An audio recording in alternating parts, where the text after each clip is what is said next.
The PlayStation 5 Pro was just revealed, and joining us today is Richard Leadbetter from Digital Foundry. It is an honor having you on the show today to discuss the technology and your reaction to this reveal. So what were your thoughts?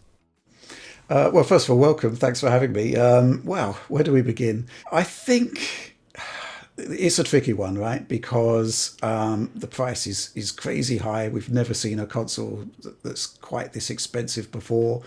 And the presentation was kind of weird. It wasn't like any Mark Cerny presentation I've seen in the past before. This guy is a technology evangelist. He's got a vision for the future of gaming. And typically, he's given the opportunity to express that vision in his own words with no real limits on the topics he's going to cover. So the day before the transmission, it said, it's going to be 9 minutes long. It's like, well, the road to PlayStation 5 was 52. I went back and looked at the PlayStation meeting 2016 where they talked about PS4 Pro. That was getting on for an hour as well. So initially, my thoughts were, well, how much can he actually talk about in 9 minutes? And secondly, they've got a real problem here because they've got to talk about an enhanced PlayStation experience, but at the same time, they can't say that the standard PlayStation experience is in any way deficient. So I thought that the way that they would do this would be to talk about the base PlayStation 5 first and then go on to the Pro, which is exactly what they did, which is fine, except that cut further into the 9 minutes. So I guess we got maybe 7 minutes of PS5 Pro, really high-level stuff here, and we actually know a lot more about the machine based on the leaks that started like March 2024. And that was a little disappointing because we've got like the barest details, but we don't have any context. We don't have the vision behind those details. So that was slightly odd as well. And, if we go back to the PlayStation meeting for PS4 Pro, we had a similar presentation that was a bit lacking on YouTube, where, they were trying to talk about the benefits of 4K and HDR without having 4K and HDR. And now they're talking about sort of this enhanced experience, and then they're trying to shoehorn that into a pretty compromised YouTube stream. And that didn't quite work for me. Now, at that event, we had 3 hours afterwards to actually go hands-on with the machine. There was no hands-on this time around. There was a CNET opportunity, an exclusive opportunity that didn't really leave me any much the wiser. So, I think it's almost like a retrograde step compared to both the PS5 reveal, which was necessarily impacted by COVID. There's not much that could be done there. And then going back to the PlayStation 4 Pro reveal, it was kind of deficient compared to that as well, because nobody's actually seen it apart from the guy at CNET. The guy at CNET liked it.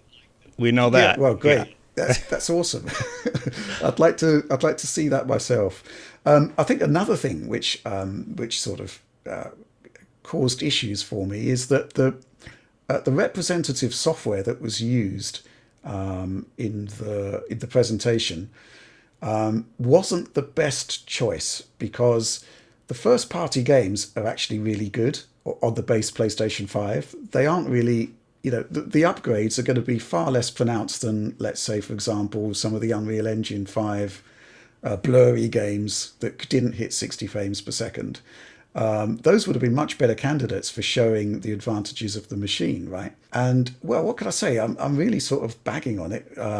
But, I probably would have done things a lot differently if I were in charge of it. Yeah.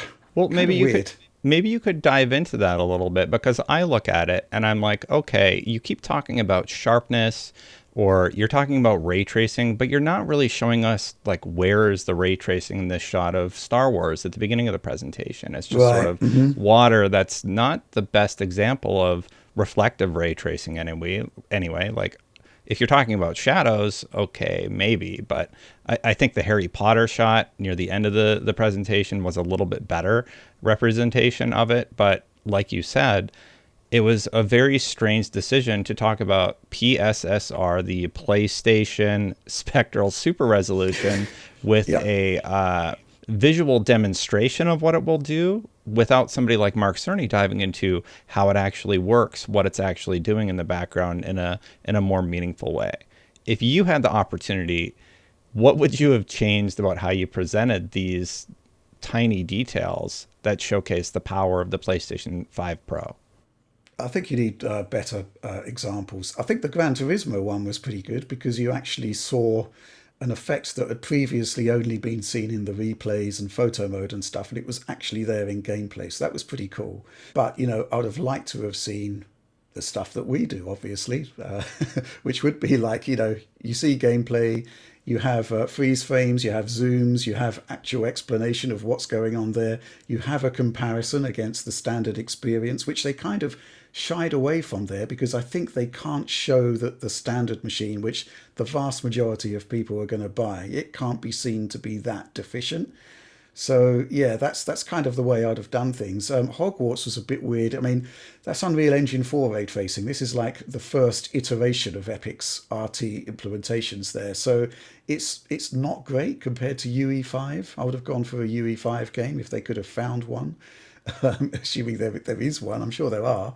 So yeah, I guess when they sort of started off with The Last of Us Part 2, obviously that's a PS4 game. That's not the game I would have chosen to debut PlayStation 5 Pro.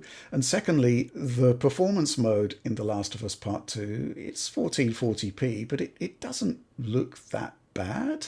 But PSSR, I mean, DLSS has been, I would say, the most transformative technology in the PC space since its debut, the second iteration of it in 2020. And, to say to higher end enthusiast console users, we've made our own version of this, check it out, it's really good. Look at this comparison. Look at this zoom that we've done up against the standard model. This is like a game-changing improvement. Everything that DLSS has done in the PC space, I think, could have been deployed on the PSSR demos there, but we didn't really see it.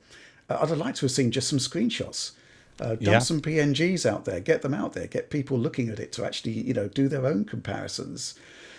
Yeah, I'm just sort of a bit baffled by all of it, to be honest. Yeah, what can I say? It's kind of weird. Yeah, and it was also odd to make the decision to take the shots and then put it in a even smaller box where if you're watching on your phone or you're watching on a device, that Yeah. it's even harder to tell what they're trying to showcase side by side. Absolutely, yeah. I mean, we've got our analytics on YouTube that tell us the devices that people are actually watching the content on. And, basically, the last time I looked, which I think was about a year ago, it was over 50% of people are watching on their phone. And that number's only going to be going up. So the concept that you're having to strain to actually see what the difference is, it could have been handled a lot better, I think. What was one thing that the PlayStation 5 Pro does that has you the most excited out of all of the tech that was shown? Absolutely PSSR, because if we look at what the prime deficiencies are of the base PlayStation 5 experience at the moment, in a lot of multi-platform titles for sure, the Sony first-party games, they've always been really well optimized for the hardware. But, Unreal Engine 5 and other games like Space Marine 2, that's a good example we should talk about. They're necessarily cramming in a huge amount of detail, but to accommodate that on the GPU, they've got to lower the resolution, and then they upscale it again using FSR2, which isn't particularly good. PSSR is potentially transformative because I reckon even, let's say it's as good as XeSS from Intel or DLSS from NVIDIA. We don't know for sure because we haven't seen it properly. But the point is that you can actually use resolutions that low and it will look fine on a 4K screen. But with the additional GPU horsepower, they'll be increasing the resolution as well. So, I'd imagine those 720p base resolution games on PS5, they'll be like 900 or possibly even 1080p. But the transformative thing is the PSSR upscaling pass. And if it's as good as we hope it is, it should be passing for native 4K or very, very close to it. And, what that means is that that's more GPU horsepower that can be diverted not to the amount of pixels that are being rendered, but to the quality of those pixels. Which means also, of course, that you can have stuff like ray tracing added to the mix. And I'm also pretty sure, in the CNET article, they were talking about 8K Gran Turismo Yeah. 7, which, that won't be running at native 8K. It will be using PSSR. And that's, I want to see those screenshots, man. I want to play the game. As I said in our DF Direct last night, our 8K capture cards are ready for Yeah. this. We want to see how they're doing it. We want to see how good PSSR is. With Ratchet and Clank and Horizon Forbidden West, we can actually put those head to head against the PC technologies, XeSS and DLSS. We can see just how good the technologies are. So it's a bit disappointing. This is going to sound incredibly arrogant. It's a bit disappointing that we didn't get to see it, and we still haven't seen it based on the quality of the presentation. Because, if the stars are aligned, PSSR is going to be game changing for the console space, and obviously machine learning in general. I mean, the PS5 Pro's machine learning silicon's like 300 tops. It's not insignificant in terms of the amount of compute power that's there. And, that could just be the beginning. I mean, if you look at what NVIDIA have done with, ray reconstruction, frame generation, all using that machine learning silicon, there's no reason why that shouldn't be coming to console as well. And, PSSR is just the beginning, hopefully. Yeah, I mean, I agree that technology is something I would have liked to learn more about. But besides the one recreated demonstration of what it's going to do, he didn't really dive into it. And it's one of the coolest pieces of technology that PlayStation is currently touting for their platform. It's like ray tracing is nice. And what was the other feature that they talk about? Things like Game Boost are interesting, but how does all of that work behind the scenes, right? Yeah, Game Boost is really interesting. We could be looking, let's cross our fingers here, we could actually be looking at a lock 60 frames per second in Elden Ring. Oh, yeah. which would be a console first, even without any upgrades. But there's other stuff which I'm finding quite interesting, is that when PS4 games were kind of upgraded to run on PS5, the developers had to move those existing games onto the new SDKs in order to tap into the new PS5 features. What's happening with PS5 Pro is that they've recognized that that was a weakness, and PSSR is going to be able to be integrated into games that were created on prior SDKs. And that's pretty awesome, because that means that there's a fast and simple path for developers to be able to access what I think is going to be the killer feature of PS5 Pro on the library of games that are already out there. It's potentially quite exciting. Yeah, that seems like an easy win for them. This is something that Xbox has offered with some of their older games just for purchasing the Xbox Series X, and PlayStation has now implemented some cool technology that they're referring to as Game Boost, which unfortunately wasn't really displayed in the presentation. So another that's an interesting point. Like, decision. how do you how do you demonstrate Game Boost without showing that the experience is deficient on your standard console that's going to be selling millions of units? Right, that's the big quandary. I mean, if you go back to PS4 Pro, it was really easy. It was like 4K screens are coming, and here's the machine that we're making for that. Oh, and by the way, it's actually going to improve performance if you've still got a 1080p screen. There's no display upgrades to hang this piece of hardware on. And it's like, well, isn't PlayStation 5 already a 4K machine? And it's like, well, yes, and no. But this one, definitely. So, yeah, it's a crazy marketing challenge there for sure. Were there any differences that actually did jump out to you when they were doing the side-by-sides? Because for me, it was the artifacting in the Last of Us presentation and the compression, which was really unfortunate. I was curious, were there any positive benefits that you could actually glean from what they did decide to show us? I think it was definitely the ray tracing in Gran Turismo 7, because, RT reflections on all the cars, that's pretty awesome. And it's something that's definitely not there on the standard PlayStation 5. So that was the one thing that definitely stood out. You could see that things were improved and better on Hogwarts Legacy, but that was 30 frames per second, which it isn't really tying into the kind of vision that they were presenting for the machine. I've got to say, I thought that going into this presentation, it was like, how are they going to introduce this machine? And I thought that was actually done pretty well. It was like 75% of users want to use the performance modes, but what if you can have the performance mode that actually hits 60 frames per second and also have fidelity quality as well. I think that was pretty compelling. I thought that was pretty good, but it all kind of went to pot with the examples that we used afterwards. Yeah, Cerny did say 30 FPS is choppy, so that was a little bit of Yes, a dig at that's a first. developers who choose to use that. Yeah. Going into it, could you explain like what does 67% more compute units on the GPU, 28% faster memory, resulting in 50 up to 50 to 45 to 50% faster rendering for like what does all that mean? Can you like break that down? Like what benefit will the user actually be seeing from these statistics that they put in the presentation? Yeah, that kind of ties into if you're talking like for like without any game patches. In theory, we don't know this because we haven't tested it and they haven't actually provided detail.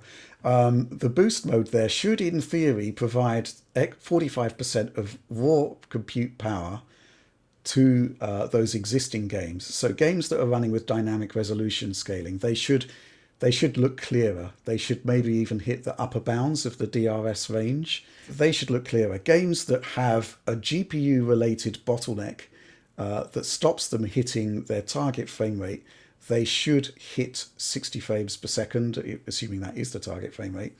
That's kind of out of the box improvements. Now, if you're talking about the new games, obviously, again, it means that you can increase resolution, but the actual multiplier, as it were, from image quality is going to come from PSSR. And if you actually look at PS4 Pro compared to PS4, they actually doubled GPU compute there. It was like, forget 45%, it was like doubling, it was like 100% more. They can't do that this time around because of the cost of making a chip that large. So what they have done is introduced machine learning, which is the way forward. I think it's more about efficiency than brute force. Efficiency plus some extra brute force, if you like.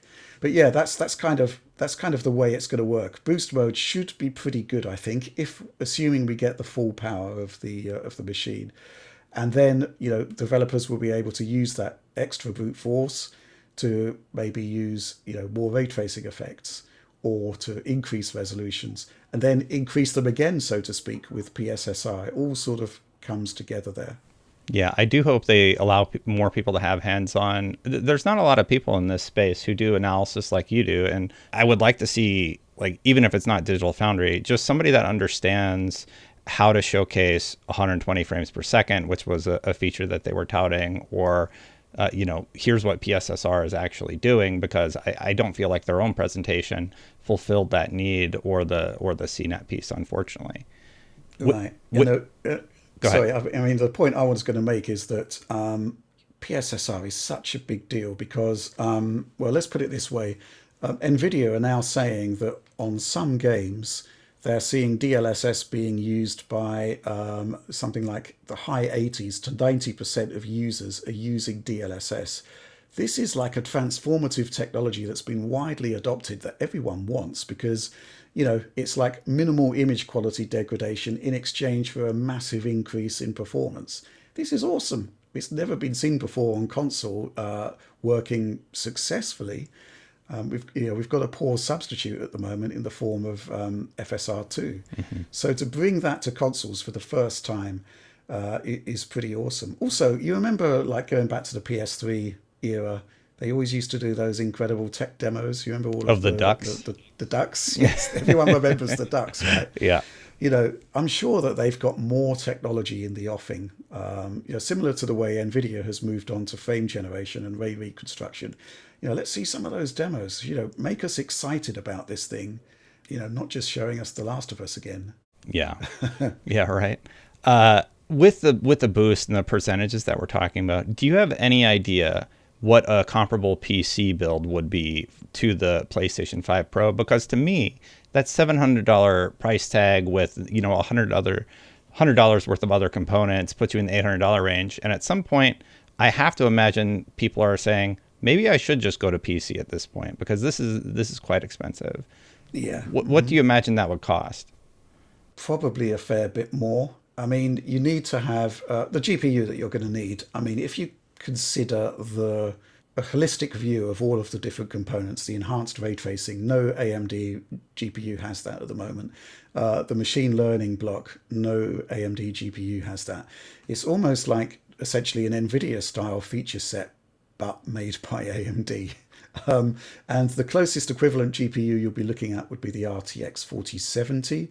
The 4060 is quite close to base PlayStation 5, factoring out machine learning and ray tracing. So you're looking at a 4070. I looked on, I think it was Amazon yesterday, Amazon.com, and the cheapest one of those is $540. So beyond that, you've got to get a CPU, a motherboard, memory, power supply, case, 2 terabyte SSD. So it is going to the costs are going to ramp up, right?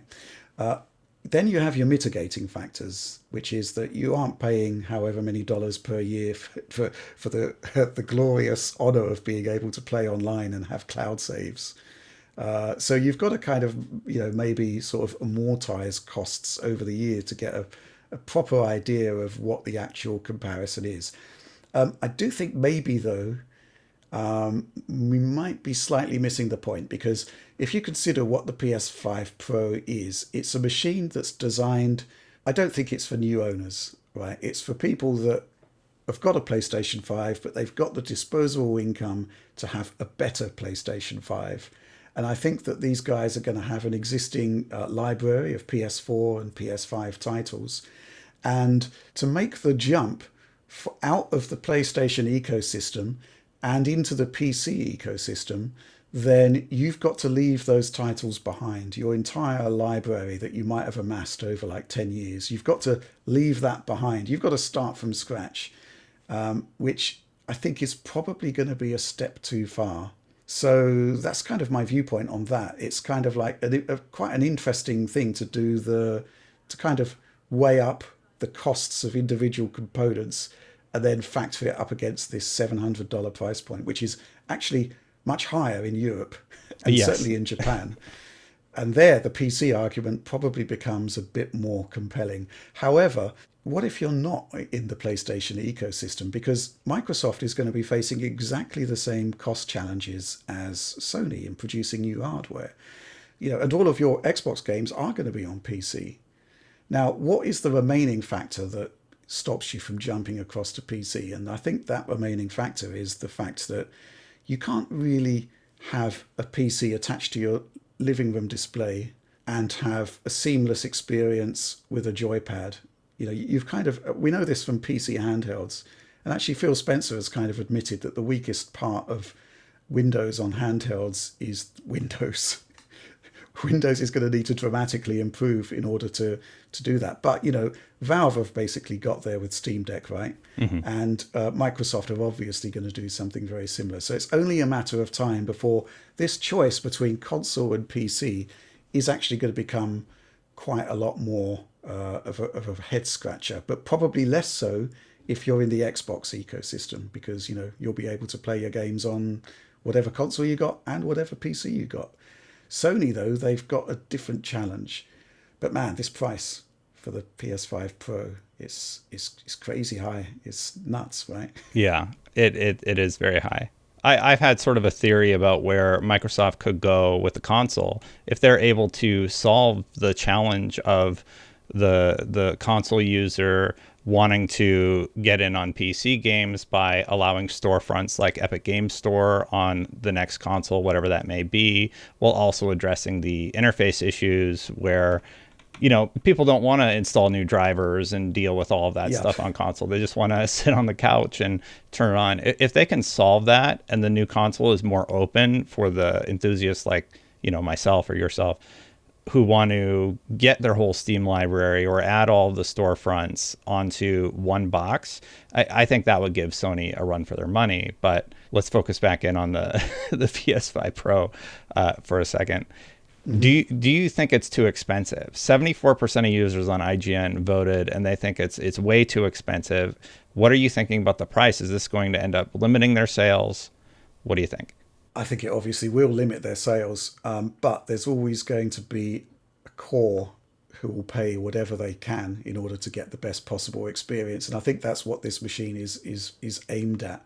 However, with that said, this is breaking historical precedents on console pricing. Yes, I mean, I saw the stuff from Jeff Keighley about inflation-adjusted prices and whatnot, but that's not the way the consumer mentality works.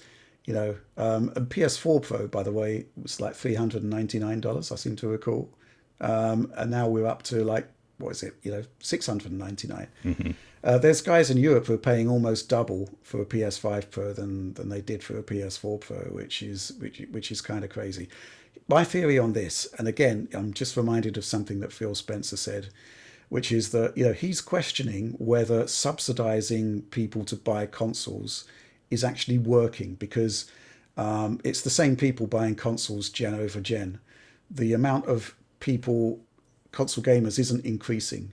It's the same guys buying new hardware, and if your subsidies are not increasing the size of the overall audience, why are you having subsidies?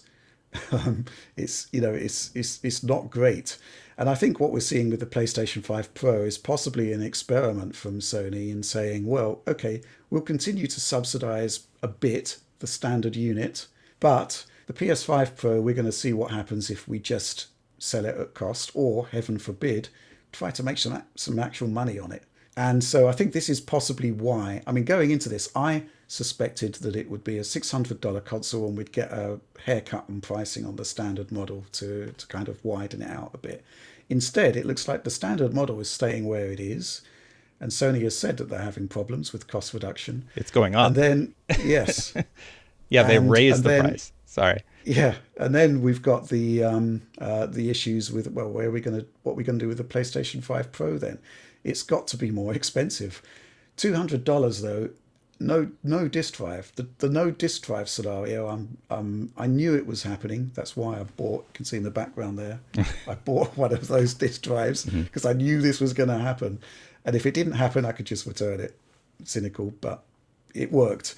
Anyway, the point is, if you've got, here's the weird thing. If you're marketing a pro console and it has less features than the standard console that's, $200 cheaper, that's shocking. And let's consider the people that are going to be buying PS5 Pro. It's going to be people that are deeply invested in the PlayStation ecosystem. They bought the PlayStation 4. They probably bought the 4 Pro. They've got a lot of disc games, right? Surely, the transition to digital has gained momentum over the years. But the concept that, people who've got physical media can't actually run them on their PS5 Pro unless they spend, was it $80 or $100 in the US? It's £100 in the UK and €100 in Europe. It's nuts. Yeah. It's, that's not great. So it's kind of like a value hit there upon a value hit again where we were expecting $600. So yes, I mean, that's sort of kind of shocking. I think that's what people are taking umbrage at, and I think quite rightfully so. Thing is, though, consumer electronics are just getting more expensive to make, but obviously we're facing the question of, well, when next gen comes along, is that console going to be $700? Oh. Surely not. I didn't even think about that. Yeah, Like, was it going to be $800, $900 for whatever the most powerful console ends up being down the line? It's sort of a scary thought. And those enthusiast users might be thinking to themselves, well, why should I pay a premium for the console? If I'm going to be paying a premium, maybe I should get a PC, because then I can upgrade at my own pace when I feel like I need an upgrade, and I can spend as much or as little as I want. Mm-hmm. Yeah, food for thought. Who do you think should upgrade to the PlayStation 5 Pro, and who do you think should probably just wait? Obviously, people who don't want to spend the money, but like, who do you think is the target for this upgrade? Like, who would you recommend it to as a friend? It's basically going to be those guys who've got the money to spare, who want the best of the best. Now, the question is, this is kind of at odds with the concept of what a console is, which is a mainstream proposition, a games machine for the everyman. This isn't that. That's what the base PlayStation 5 is for. And I think if I was recommending to a friend, I'd tell them to go to Facebook Marketplace and get one for like $350 or whatever. You know, I got an Xbox Series S from Facebook Marketplace for £65. Wow. Yeah. Nicely done. So that's my recommendation there. But the people who should buy it, are the people who could afford it. I think primarily, as you said, and secondly, the people that, maybe they've got their 77, 85-inch OLEDs, and they actually want to have the best possible experience. I think that's for them. Any final thoughts on the PlayStation 5 Pro reveal? Yes, I think. Well, I've already laid out the criticisms. I've got a criticism about the hardware, which is that they literally said the CPU is the same. And at the same time, they're talking about, wanting to have 60 frames per second experiences. All of the enhancements in the Pro are geared towards GPU. So if graphics are the limit, then, obviously the Pro is going to be a champion there. However, recently, I think the last game we looked at, I mentioned it earlier, Space Marine 2, performance mode on that on PlayStation 5 doesn't get near 60 frames per second, and it won't with PlayStation 5 Pro. The graphics will look prettier, but you still won't be at 60 frames per second because it's not just about what you're rendering, it's about what you're simulating. And, all of the hordes that are sort of in that game, the swarms, it's just too much for the CPU seemingly. Now, what they didn't say is that there is an option for developers to increase the clock speeds by 10%. But 10% of something that's low is still low. 10% plus is still low, so that's not going to help. And your colleague Alex said to me this morning, well, what about GTA 6? Is this going to run at 60 frames per second? That's a simulation-heavy game, historically. And I would say probably not there, which is probably going to upset a lot of people. But, every single GTA game has been 30 FPS, sometimes struggling to hit 30 FPS.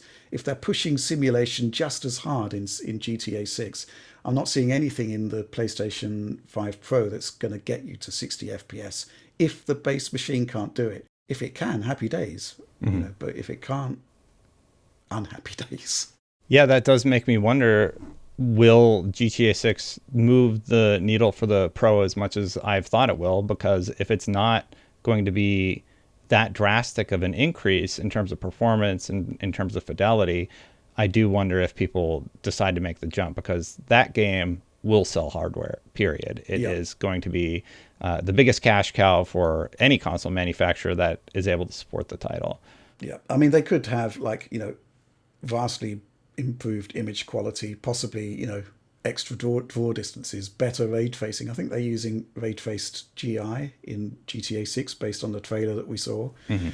So possibly they can ramp up the visuals, but it's very PlayStation 4 Pro-like in that regard, where it was all about boosting the visuals, and the CPU less so. So you were kind of limited in what you could do. In actual fact, the PS4 Pro had more of a CPU boost than the 5 Pro does. It was like 30% extra performance on the CPU. This time around, it's an optional 10%, which is obviously less impactful. A lot to think about. Thank you so much for joining us today, Richard. Of course, worries. People can find you on Digital Foundry. You did a great 1-hour breakdown with, your team, and that was a lot of fun to watch. So be sure to check that out. And of course, here on IGN, be sure to keep with us for all things gaming, and we'll see you for the next one.